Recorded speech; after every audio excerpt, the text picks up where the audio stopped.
You're watching KXAN-TV 36, your 24-hour news service. This is News 36 at 6. Police arrest nearly 70 men accused of committing sex crimes in a neighborhood park. Good evening, everyone. For years, folks living around Bull Creek Park have complained about people using the park as a meeting place. A meeting place for sexual encounters, but police are taking action. Over the past few weeks, they have conducted an undercover operation, and they've arrested nearly 70 men. News 36's Nancy Miller was there for the bust. You're looking at exclusive video of an undercover police bust. The middle of a sunny afternoon, and the man with his back to you is accused of public lewdness. Simply accused of having sex with a stranger right in the park. Only this time, the offer for sex went to a police officer. There are condoms on the trail side. And we're right at the parking lot here. You're right on the entrance of the park. And there's a condom wrapper right there. That's correct. This is Bull Creek Park, a public park where police say people come to do a very private act.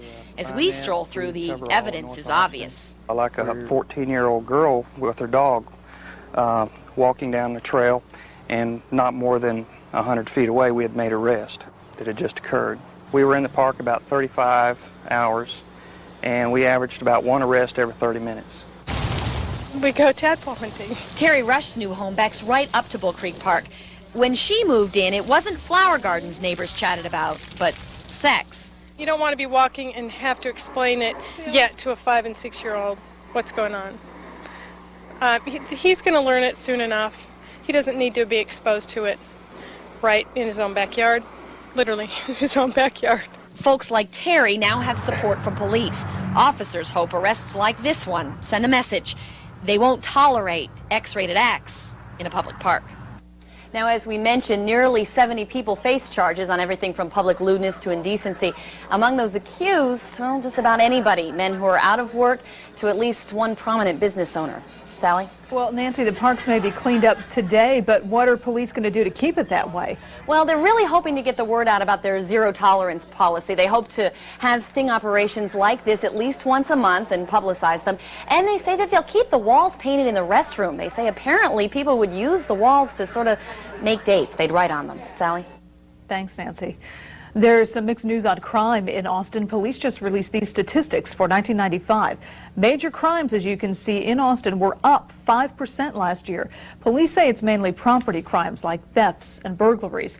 Aggravated assaults also went up, though. Still, Austin is one of the safest places to live in Texas. Of the state's 8 largest cities, Austin ranks 7th in violent crime. Tomorrow, voters decide if Austin should spend millions of dollars to build and improve city schools. Polls open in the morning for the $369 million school bond election.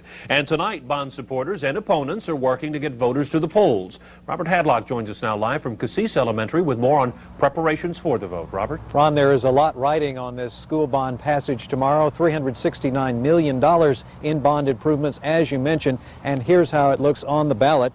The first deals with renovations. 96 schools would get something, the cost over $120 million. The second proposition deals with building 11 new schools. Over 150 classrooms would also be added. The price tag, almost $177 million. The final proposal deals with upgrading security and computer technology. Acquiring land for new schools is also in there. That cost $72 million. Clearly, there is a lot at stake tomorrow, but there's also a lot of work to be done by both sides to get their voters out. Both sides want to make sure you see it their way tomorrow, so they're working hard today. In a grassroots effort, you've got to have all the ammunition ready to go for your troops. And when you have thousands of folks out there going door to door, you need the stuff. And so that's what they were doing today, is getting the stuff ready. John Barr is organizing a troop of volunteers in a battle for the bonds. They started back in September. Tomorrow we will put out a total of 6,000 yard signs and tens of thousands of door hangers. These folks are hammering, stamping, marking, and even phoning their way to what they hope will be a victory. If you have the time, we're urging a yes vote on all propositions. Bond opponents have a phone bank too. It's Mickey Bentley. This is his headquarters. This is his mission. We talk about crisis management in the school district, but today is our crisis management to try to get the vote out tomorrow to get these bonds defeated. Today we're trying to wrap up and getting ready for the election for tomorrow. We're having signs printed. We're having some more signs picked up right now. Yes, ma'am. Okay. Do you have any signs ready to? Yeah. We cannot have it ready today. Don't. It has to be tomorrow. No, the election's tomorrow.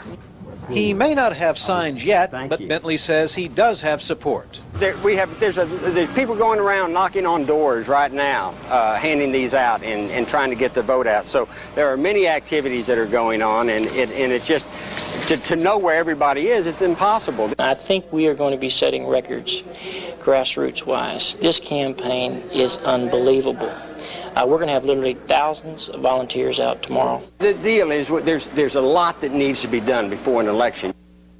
Now, since we spoke with Bentley, he did manage to get those signs. Now, both sides will be out as early as 4:30 tomorrow morning, putting out all those signs. Of course, the greatest impact of these school bonds will be on the students. And here at Cassis Elementary, it's just one of the schools on the repair list. Right now, students here are learning their writing and arithmetic in rather cramped quarters.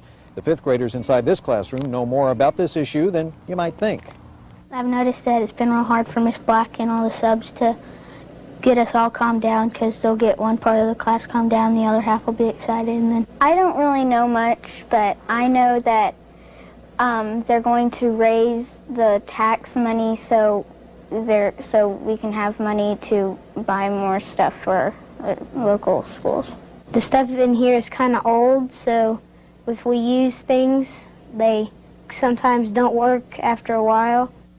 If you own a $100,000 home, your taxes would go up $40 a year if this passes. Now, cramped quarters are only part of the problem here in the schools. There's also a shortage of necessities like textbooks and paper. We want to remind you the polls will open tomorrow in Austin at 7 in the morning. You can vote till 7 in the evening. If you're not sure where to vote, you can call the AISD at this phone number, 414-3196. I'll be back with more from here at Cassis a little later. Sally and Ron? Thank you, Robert. Now, the campaign for president is back in the Lone Star State. Republican frontrunner Bob Dole campaigned in 3 Texas cities today. In Dallas, Dole visited a school that teaches kids about technology. He told supporters that the government should take a smaller role in elementary and secondary education. Dole also went on to San Antonio and Houston. Taxpayers will be sweating over their calculators and computers this weekend, trying to beat the tax filing deadline. And filling out your return can be, well, taxing. But as News 36's Larry Brill reports, computer software is changing the way America pays Uncle Sam. Schedule A, Schedule C, W-2s, and 1040s. It can all add up to hours of stress trying to manipulate dividends and deductions and reach that bottom line. Last year, 3.5 million Americans filed their returns using personal tax software, and it could be almost twice that many in 1996. This interactive help is great. Jatinder Pram will be one of them. He used the most popular software, TurboTax. It took him about 2 hours, and without it, I would say it would have easily taken me 2-3 days before I actually started doing my taxes, and then from doing my taxes, maybe another day or so. I don't know that that'll ever be fun, but it can be a lot less intimidating. Kathleen Hotchkiss runs a software training company in Austin and says the biggest advantage to these programs is that users don't need to know their Form 1099 from their 4562 or their Schedule A, B, or C. Software leads them through a series of questions and fills out the proper forms and does all the math for them. Even tax experts say it works. Like any other software, though, it's dependent upon the user's knowledge on how well it's going to work out for you. Using the computer to do your taxes has become so popular this year that both TurboTax and the IRS have set up websites this year to provide tax forms for you and also provide online help. The IRS says 42% of the taxpayers file a simple 1040 form each year, and it hopes that more will turn to electronic filing, making at least one part of the process more simple. Larry Brill, News 36. Remember, April 15th is the tax deadline. You need to have your return postmarked by midnight Monday to avoid paying a penalty to the IRS. Well, we may get a return of the rain in Central Texas. But we could also see some storms. Bob Riggio has the details in the first forecast. Bob? Sally and Ron, just a slight chance for a severe thunderstorm this evening, but I doubt it. Let's take a peek at that first forecast, and we're going to have less than a 20% chance of an isolated thunderstorm. If it does develop, it could be severe. 60 will be the overnight low temperature, and look at this tomorrow. Can you believe this? 94 degrees, sunny skies, much too hot for this time of the year. There is a tornado watch in effect for some of the counties in the area, and we'll show you that in a few minutes. You're watching KXAN News 36 at 6 with Ron Oliveira, Sally Holiday, field anchor Robert Hadlock, Jim Spencer with first warning weather, and Roger Wallace with sports. A Central Texas community is in a building boom, and it's attracting retirees. And a new drug could mean an end to insulin shots for diabetics. Those stories when News 36 continues. You've probably seen there is a definite boom in new home construction underway in Austin. It may be small compared to the number of homes going up in Georgetown. Close to 500 homes are finished, and there are plans for another 9,000 at Sun City, Georgetown. This new community for active retirees includes 4 golf courses, a new hospital, and several shopping centers. Most of the people moving here are Texans who want to retire close to home. And we also put in other architectural features so that it'll be something Texans feel comfortable with. 17,000 people are expected to be living in Sun City when it's complete. That will double the current population of Georgetown. 16 million people suffer from diabetes in this country. Most have what's called type 2 diabetes. Insulin shots are often part of their daily life. But as News 36's Lisa Glass tells us, new medicines are letting some folks go without the shots. Lydia Anani is an OR nurse living with diabetes. Only now it's much easier. For her, there are no more insulin shots. Her doctor has her on a winning combination of new medicines. So now we have medications that work in many different ways, and we can push on different buttons to try to more effectively lower or control the person's blood sugar. Lydia is among a growing population at high risk for diabetes. 1 in 7 Hispanics over 35 already has the disease. Minorities in general are at high risk. So are those over 40. Also those with a family history of diabetes, and those with symptoms like chronic thirst and frequent urination. Lydia says her new simple medicine ritual has made a big difference. And the pills, you can just set them up for the whole week if you put them in something that is designated for Monday, Tuesday, and Wednesday. So it's very convenient. And it really has helped me. It's changed my life. 2 or 3 medicines together can now do what one alone couldn't.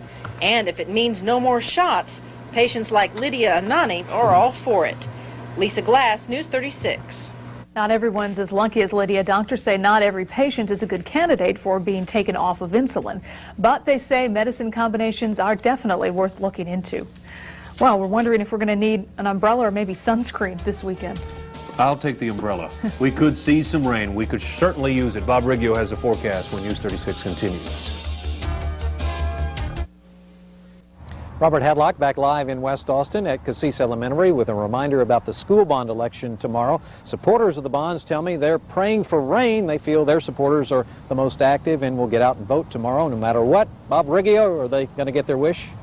No way at all, Robert. No rain in the forecast, even though there is a tornado watch in effect for some of the counties in Central Texas until 10 p.m. That includes San Saba and passes Burnett, Williamson, Milam County, and off to the east of us, Travis, Lee, and Fayette. Does not include Travis County. I'd be awfully surprised, I will not be surprised, rather, if this watch isn't dropped within the next hour or so. And this is the reason why. Here's our live Doppler radar, and don't adjust your sets, folks.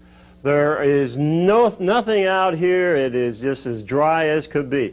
And this is the reason why. Let's go back to our weather graphics, and you can see dry air to the west. Here's all the moist air to the east of Austin and to the northeast of Austin. We'll draw in our surface features for you. Cold air north of this cold front, and as this cold front is pushing down, it's kicking off this dashed line we see here. That is a dry line. Typically, you would expect to see some thunderstorms firing up along the dry line as well as along this cold front. That should not happen in Central Texas, and the reason why, let's look where the dynamics are aloft. They're not down here If we go back to the graphics, they are not down here. They are located to the north of us. This is where all of the dynamics is located. This is where the energy is. This is where all the heavy thunderstorms should be occurring. Now we can go to next rad, and you can see, yes, indeed, golf ball to baseball-sized thunderstorm or hail is being produced by this line of thunderstorms you see moving right through the Dallas-Fort Worth area. Here in Austin, nothing. That dry line is now to the west of us, so we're not expecting anything to trigger in central Texas, even though we have that watch. But again, I would not be surprised if it's taken away within the next hour or so. These are the current conditions. Now let's take a peek at those. You can see no thunderstorms out there. Mostly clear. 84 is that temperature. Dew point is 25. Look at the humidity, 11%. So that tells you right there that that dry line is to the east of us. West winds at 18. That also tells you that the dry line is to the east of us. So there's nothing in our area that should trigger any thunderstorms. Pressure is steady. The sunrise, 7:06. Sunset, 7:57. High today was 85, and we expect some warmer temperature than that tomorrow. 68 was the morning low. There's your normal, 79, 59. Record 92 and 36 was the record low. Molds are high, oak high, 1575. And if you park your car under an oak tree like I do, you just have to brush all of that pollen off. Pecan is low and grass is low. Here's a look at our weather map for tomorrow. Sunny skies. We're going to keep that cold front to the north of us tomorrow. When that larger low moves to the east, that larger upper level low moves to the east, and that will provide the push to get this colder air down, but not until tomorrow. So tomorrow, look for that southwesterly winds. That's why we expect those temperatures to be up in the 90s in central Texas and to the south, 80s over north central, west Texas, and 70s up there in the panhandle. Let's take a look at our forecast then for tonight. Just a slight chance of an isolated thunderstorm if that does develop, and I don't believe so, but if it does, it could possibly be severe. Clear and warm for the most part. 60 will be the overnight low. Southwesterly winds at around 5 miles per hour. And then tomorrow, can you believe this? 94 degrees with that southwesterly winds, 10 to 15. It is just much too hot. But I promise by Sunday, when that cold front comes down from the northwest, we're going to cool these temperatures down to where they belong. Here it is. 82 on Sunday, and then we'll get those temperatures down in the upper 70s on Monday and Tuesday. 82 again on Wednesday, and Ron, there's not a raindrop to be seen in there. So if you don't get one thunderstorm tonight, we're going to be dry for the next 5 days. Boy, that's too bad. Thanks, Bob.